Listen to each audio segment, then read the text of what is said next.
नमस्कार साथियों, आज हम पढ़ेंगे खेल सिद्धांत के अंदर, यानी खेल सिद्धांत को हम मैक्सी मिनी सिद्धांत कहते हैं। इसके अंदर हम पढ़ने जा रहे हैं कैदी की दुविधा प्रतिमान पढ़ेंगे। चैनल पर पहली बार है तो आप राजश्री एजुकेशन को सब्सक्राइब कर लें। खेल सिद्धांत को हम मैक्सी मिनिमम सिद्धांत कहते हैं क्योंकि खेल सिद्धांत के अंदर अंतर्राष्ट्रीय राजनीति के अंदर दो राज्यों के बीच में क्या होता है कि विदेश नीति जो बनाई जाती है, उस विदेश नीति के आधार पर एक राज्य को तो हमेशा क्या होता है, लाभ होता है और दूसरे राज्य को हमेशा क्या होती है, हानि होती है। उसी के आधार पर इसको मैक्सिमम मिनिमम सिद्धांत या फिर मैक्सी मिनी सिद्धांत के नाम से जानते हैं। इसके तीन भाग है। जीरो सम गेम जिसे शून्य योग खेल कहते हैं, कंस्टेंट सम गेम जिसे स्तर योग खेल कहते हैं, न लाभ न हानि ऐसा, और तीसरा है नन जीरो सम गेम गैर शून्य योग खेल। इसके दो प्रतिमान है अंतर्राष्ट्रीय राजनीति के अंदर। कैदी की दुविधा प्रतिमान जिसको अंग्रेजी में प्रिजनर्स डायलेमा कहते हैं, चिकन गेम प्रतिमान ये है। तो आज हम कैदी की दुविधा प्रतिमान पढ़ेंगे कि अंतर्राष्ट्रीय राजनीति के अंदर ये क्या है। तो कैदी की दुविधा प्रतिमान जो है अंतर्राष्ट्रीय राजनीति के अंदर खेल सिद्धांत के अंतर्गत काम आता है ये। और चिकन गेम क्या है इसके बारे में भी बात करेंगे। आप स्क्रीनशॉट ले लीजिए, आगे देखते हैं। कैदी की दुविधा प्रतिमान मॉडल क्या है। अंतर्राष्ट्रीय राजनीति के अंदर कैदी की दुविधा प्रतिमान से विदेश नीति को कैसे समझा जाता है, दूसरा राज्य अपने लिए क्या कर रहा है और अपने को नीचे करने के लिए वो क्या कर रहा है, तो विदेश नीति को यहाँ पे समझा जाता है। इसको अंग्रेजी में प्रिजनर्स डायलेमा कहते हैं। कैदी की दुविधा प्रतिमान है वो दो चीजों में काम आता है। एक तो खेल सिद्धांत, अंतर्राष्ट्रीय राजनीति के अंदर जो खेल सिद्धांत है उसमें काम करेगा। दूसरा कि अल्पाधिकार बाजार व्यवस्था, जहां पर बाजार व्यवस्था है, जहां पर हानियां होती है, लाभ कम होता है, वहां पर यह काम आता है कि किस तरह से बाजार व्यवस्था को हम अधिकतम उसमें प्रॉफिट ले सकते हैं, उसमें भी काम आ सकते हैं। और खेल सिद्धांत में भी क्या होता है कि अंतर्राष्ट्रीय राजनीति में एक राज्य दूसरे राज्यों को नीचा गिराकर खुद स्वहित पर बल देता है, इसलिए यह खेल सिद्धांत अंतर्राष्ट्रीय राजनीति में भी काम करता है, अल्पाधिकार बाजार व्यवस्था में भी काम करता है।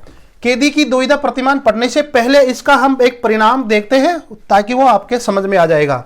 देखो, इसके अंदर स्वार्थपूर्ण सेल्फ इंटरेस्ट व्यवहार करने वाले विरोधी कैदी किस प्रकार सामूहिक हितों के विरुद्ध काम करते हैं, अर्थात अपना सब हित देखते हैं, अपना अपराध स्वीकार करके एक दूसरे को धोखा देते हैं।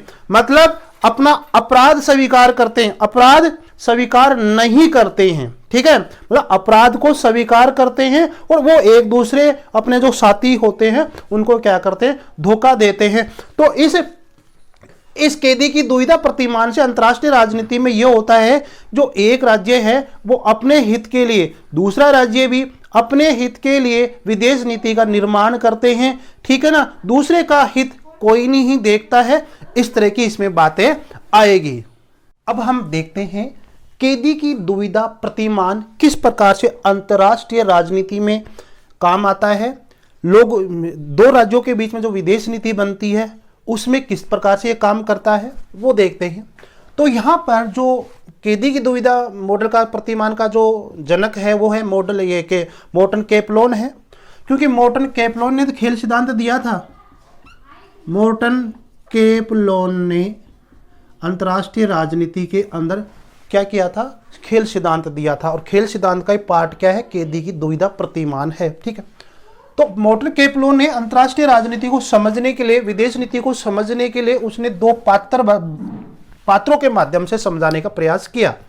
एक होता है बिल्ला, जिसको अपन काली शाही से दर्शा रहे हैं बी के नाम से। दूसरा है रंगा, जिसको अपन आर के नाम से जानेंगे।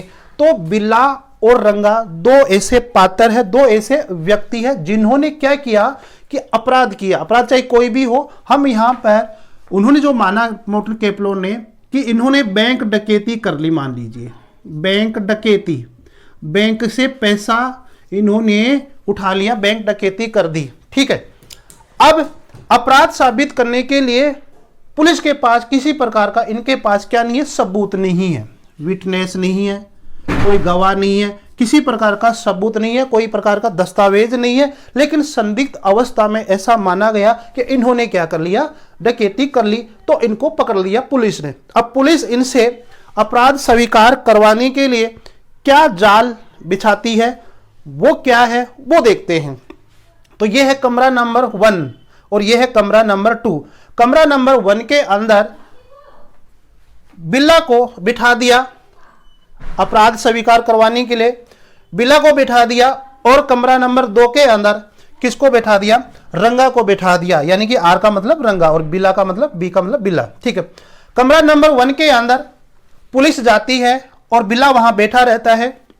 बिल्ला को कहा जाता है कि ए बिल्ला, यदि तुम्हें अपराध स्वीकार कर लेता है, यदि तुम अपराध को स्वीकार कर लेते हो, यानी कि ये तो पता है कि तुमने अपराध स्वीकार किया है, यानी कि अपराध किया है, लेकिन अपराध तुम खुद स्वीकार कर लोगे कि हां मैंने अपराध स्वीकार किया है, तो तुझे कितनी सजा होगी, बिल्ला को 1 वर्ष की सजा होगी अधिकतम। यदि बिल्ला अपना अपराध स्वीकार कर लेता है, पुलिस का सहयोग करता है, मीडिया का सहयोग करता है, अपना अपराध स्वीकार करता है, तो उसे 1 वर्ष की सजा होगी।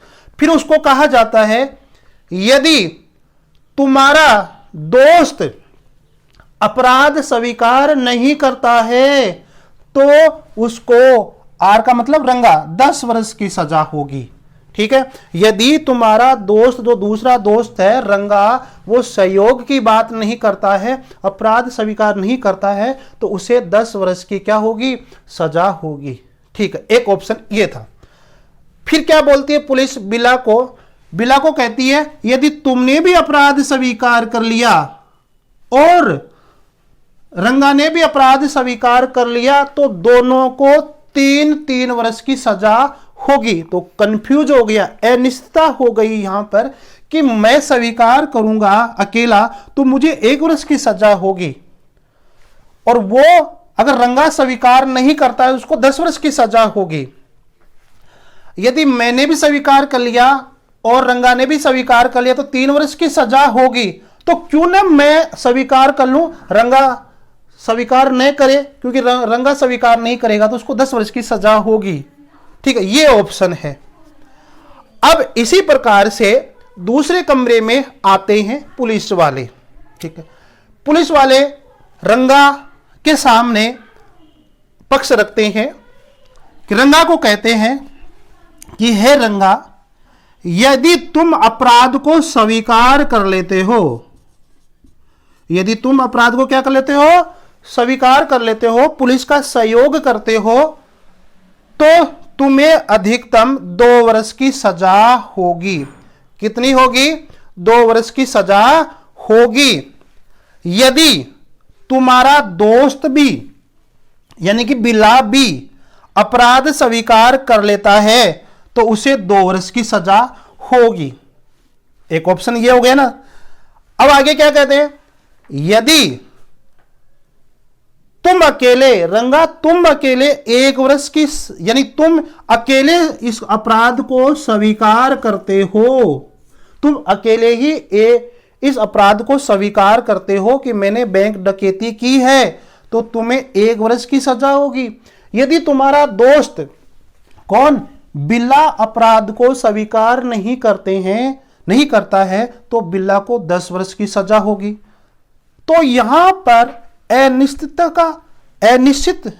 है कि कौन सा दोस्त किस तरह की बातें, किस तरह का वो सबूत, किस तरह की बात बताएगा। यहां पर कंफ्यूज वाला हो रहा है, यहां पर अनिश्चित हो रहा है कि मैं स्वीकार कर लूं तो मुझे, अब देखो बिल्ला सोच रहा है कि मैं इसको स्वीकार कर लूंगा तो मुझे 1 वर्ष की सजा होगी, और वो स्वीकार नहीं करेगा तो उसको 10 वर्ष की सजा हो जाएगी। स्वार्थ है यहां पर। अभी मैंने पहले लिखा था कि ये पूरा जो सिद्धांत है वो स्वार्थ हित पर टिका हुआ है, सेल्फ इंटरेस्ट पर टिका हुआ है। ये अपना स्वार्थ देख रहा है, वो नहीं देख रहा है कि वो भी स्वीकार कर ले तो अच्छी बात है, लेकिन वो सोच रहा है कि मैं स्वीकार कर लूंगा तो मुझे 1 वर्ष की सजा होगी, उसको 10 वर्ष की सजा होगी। ठीक है, ये है। तो वो दूसरा ऑप्शन ये भी था कि तुम दोनों स्वीकार कर लोगे तो तुम्हारे को 3-3 वर्ष की सजा होगी। तो उसने सोचा है कि हमें 3 वर्ष की बजाय मैं तो स्वीकार कर लेता हूं तो मुझे 1 वर्ष की सजा हो जाएगी। और ठीक है, इसी प्रकार से रंगा जो है, रंगा को कहा जाता है कि यदि तुम अपराध को स्वीकार कर लेते हो, पुलिस का सहयोग करते हो, तो तुम्हें 2 वर्ष की सजा होगी। क्या होगी? 2 वर्ष की सजा होगी। और तुम्हारा दोस्त भी स्वीकार कर लेता है तो उसे भी 2 वर्ष की सजा होगी। यदि तुम अकेले स्वीकार करते हो इसको तो रंगा तुम्हारे को 1 वर्ष की सजा होगी। यदि तुम्हारा दोस्त बिल्ला इसको स्वीकार नहीं करता है अपराध को तो उसे 10 वर्ष की सजा होगी। ठीक है, अब ये लोग एक दूसरे को क्या है, धोखा दे रहे हैं कि मैं अपराध को स्वीकार कर लूं। क्या कर लूं? स्वीकार कर लूं, ताकि मुझे न्यूनतम क्या हो सके, सजा हो सके। यदि बिल्ला ने अपराध स्वीकार कर लिया तो उसको 1 वर्ष की सजा होगी। ठीक है, इसी प्रकार से रंगा यदि स्वीकार कर लेता है तो उसको 2 वर्ष की सजा हो रही है। तो न्यूनतम यहां सजा के लिए वो क्या करते हैं, एक दूसरे को धोखा देते हैं और ये अपना हित सोचते हैं कि मुझे इस जेल के अंदर पुलिस वालों के द्वारा न्यूनतम सजा दी जाए। तो वो एक दूसरे को धोखा दे रहे हैं, वो अपराध को स्वीकार ही करते हैं, अस्वीकार नहीं करते हैं, क्योंकि स्वयं का हित है। यहां पर अपराध स्वीकार करेंगे तो उनको न्यूनतम सजा होगी, अपराध को स्वीकार नहीं करते हैं तो दूसरे को 10 वर्ष की सजा होगी। तो यहां पर हमने देखा कि इस कैदियों के माध्यम से मोर्टन कैपलोन ये समझाना चाहता है कि अंतर्राष्ट्रीय स्तर पर 2 राज्यों के बीच में स्वार्थ के आधार पर, इस सिद्धांत के माध्यम से क्या समझाना चाहते हैं कि स्वार्थ के आधार पर, स्वार्थ के आधार पर या स्वहित के आधार पर जो विदेश नीति बनती है उसके अंदर ऐसा होता है कि एक राज्य अपने विदेश नीति के माध्यम से लाभ लेना चाहता है, चाहे वो किसी तरह का लाभ हो, टेक्निकल चीजें का लाभ हो, ठीक है, किसी प्रकार का हो, वो लाभ लेना चाहता है और दूसरे राज्यों को अपनी विदेश नीति से वो उसको न्यूनतम लाभ देने की कोशिश करता है कि सारा का सारा लाभ मुझे ही मिल जाए। तो ये बात है।